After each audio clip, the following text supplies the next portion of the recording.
জয় যিশু। আজ 25শে ডিসেম্বর। আজ মাতা মণ্ডলীতে পালন করা হচ্ছে প্রভু যিশুর জন্মোৎসব। তাই সকলকে জানাই যিশুর জন্মদিনের শুভেচ্ছা। শুভ বড়দিন। প্রথম পাঠ প্রবক্তা ইসায়ার গ্রন্থ হতে বাণী পাঠ, 52 অধ্যায় 7 থেকে 10তম পদ। পৃথিবীর শেষ প্রান্তের মানুষও আমাদের ঈশ্বরের ত্রাণ কর্ম দর্শন করবে। দেখো দেখো, গিরি পর্বতের ওপর কত অপরূপ ওই মানুষটির পদসঞ্চার। যে মানুষ মঙ্গল বার্তা বহন করে আনে, শান্তির বাণী সকলকে শোনায়। যে মানুষ শুভ বার্তা বহন করে আনে, পরিত্রাণের বাণী সকলকে শোনায়। আর সিয়নকে বলে, তোমার ঈশ্বর এখন রাজত্ব করছেন। ওই শোনো তোমার প্রহরীদের উদাত্ত কণ্ঠস্বর, তাদের সকলের আনন্দ চিৎকার। তারা তো চোখের সামনে দেখছে ভগবান এখন সিয়নে ফিরেই আসছেন। এসো জেরুসালেম, যত ভগ্ন স্তূপ, আনন্দ চিৎকারে ফেটে পড়ো তোমরা সবাই। কেননা ভগবান এখন তার আপন জাতিকে সান্ত্বনা দিচ্ছেন। জেরুসালেমের বন্ধন মোচন করছেন তিনি। সমস্ত জাতির চোখের সামনে ভগবান তার পূর্ণ বাহুর শক্তি প্রকাশ করছেন। পৃথিবীর শেষ প্রান্তের মানুষও আমাদের ঈশ্বরের সেই ত্রাণকর্ম এবার করবে দর্শন। প্রভুর বাণী। ঈশ্বরকে ধন্যবাদ। শাম সঙ্গীত 98, 1 থেকে 6 পদ। ধো, আজ সারা জগৎ পরিত্রাতার দর্শন পেয়েছে। ভগবানের উদ্দেশ্যে গাওয়াজ নতুন গীতিকা। করেছেন তিনি কত অপরূপ কাজ। ভগবান নিজের সেই ত্রাণ কর্মের প্রকাশ ঘটিয়েছেন। তিনি কত ধর্মময়, সকল জাতির কাছে সে কথা দেখিয়েছেন তিনি। ইসরায়েল বংশের প্রতি তার সেই দয়া, সেই মহা বিশ্বস্ততা স্মরণে রেখেই এত কিছু করেছেন তিনি।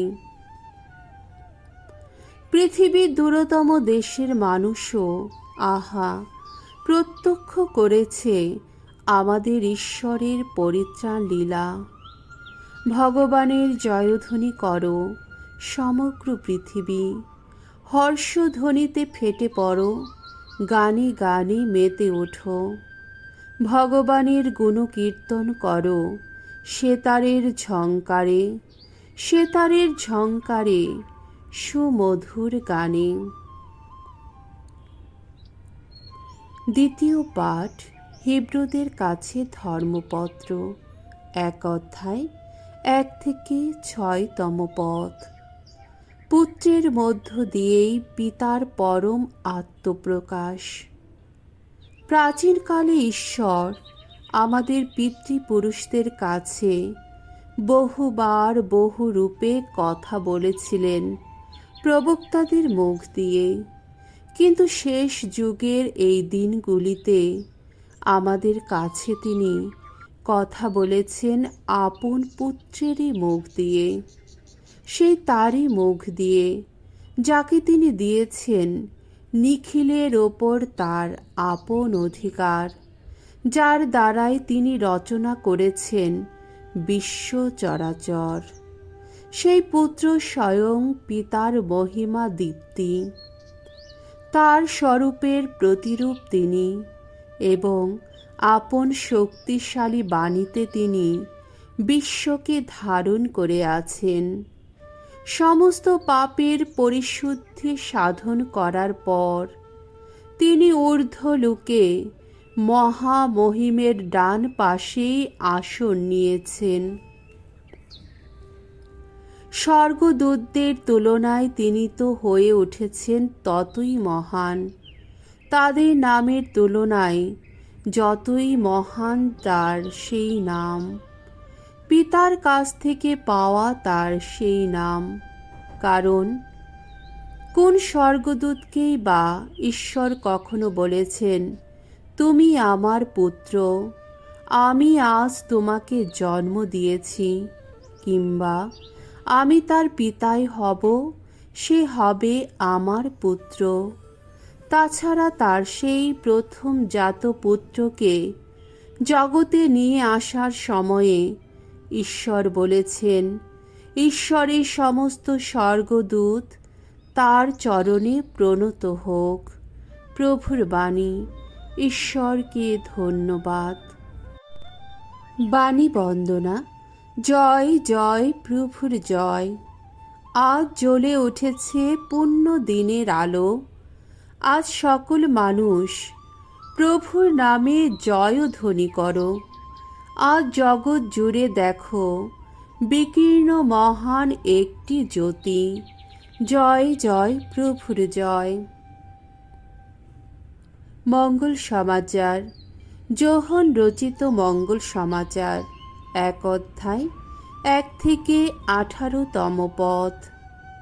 ঐশ্য বাণী যিনি, মানব জন্ম নিলেন তিনি। আদিতে ছিলেন বাণী, বাণী ছিলেন ঈশ্বরের সঙ্গে, বাণী ছিলেন ঈশ্বর। আদিতে তিনি ঈশ্বরের সঙ্গেই ছিলেন। তার দ্বারাই সব কিছু অস্তিত্ব পেয়েছিল, এবং যা কিছু অস্তিত্ব পেয়েছিল তার কোনো কিছুই তাকে ছাড়া অস্তিত্ব পায়নি। তার মধ্যে ছিল জীবন, সেই জীবন ছিল মানুষের আলো। অন্ধকারে সেই আলোর উদ্ভাস, আর অন্ধকার তাকে আচ্ছন্ন করতে পারেনি।